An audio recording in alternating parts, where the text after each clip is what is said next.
નમસ્કાર. CB24 news સાથે હું રેશમા આપનું સ્વાગત કરું છું. એર ઇન્ડિયાના ચીફ એક્ઝિક્યુટિવ ઓફિસર કેમ્પબેલ વિલ્સને રાજીનામું આપી દીધું છે. ન્યૂઝ એજન્સી ANIએ મંગળવારે સૂત્રોને ટાંકીને આ માહિતી આપી હતી. સૂત્રના જણાવ્યા અનુસાર વિલ્સન સપ્ટેમ્બરમાં પોતાનું પદ છોડી શકે છે.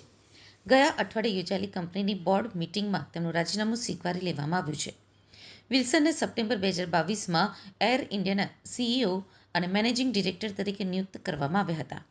તેમનો કરાર 5 વર્ષ માટે જુલાઈ 2027 સુધીનો હતો. રિપોર્ટ્સ અનુસાર એરલાઇન અમદાવાદ પ્લેન ક્રેશની અંતિમ તપાસ રિપોર્ટ આવ્યા બાદ નવા CEOની નિમણૂક કરશે. એરક્રાફ્ટ એક્સિડન્ટ ઇન્વેસ્ટિગેશન બ્યુરોએ 12મી જુલાઈ 2025ના રોજ દુર્ઘટનાનો પ્રારંભિક રિપોર્ટ જાહેર કર્યો હતો. અંતિમ રિપોર્ટ જૂન 2026માં આવી શકે છે. વિલ્સનના રાજીનામા ઉપર એર ઇન્ડિયાએ કોઈ સત્તાવાર ટિપ્પણી કરી નથી. જોકે સૂત્રોનું કહેવું છે કે એર ઇન્ડિયા નવા CEO માટે સંભવિત ઉમેદવારો સાથે ઉચ્ચ-સ્તરીય વાતચીત કરી રહી છે. આ સંબંધમાં આવતા અઠવાડિયે એક મહત્વપૂર્ણ બેઠક પણ યોજાવાની છે.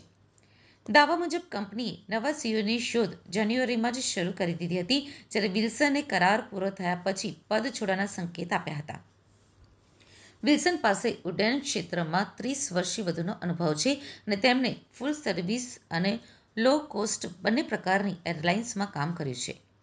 એર ઇન્ડિયા પહેલાં ઇન્ડિગોના CEO પીટર એલ્બર્સે પણ 10મી માર્ચે રાજીનામું આપી દીધું હતું. ઇન્ડિગોએ અચાનક પીટરના પદ છોડવાની જાહેરાત કરી અને 30મી માર્ચે નવા CEO તરીકે વિલિયમ વોલ્શની નિમણૂક કરી. ગયા વર્ષે ડિસેમ્બરમાં એરલાઇનને તેના ઇતિહાસના સૌથી ખરાબ ઓપરેશનલ સંકટનો સામનો કરવો પડ્યો હતો.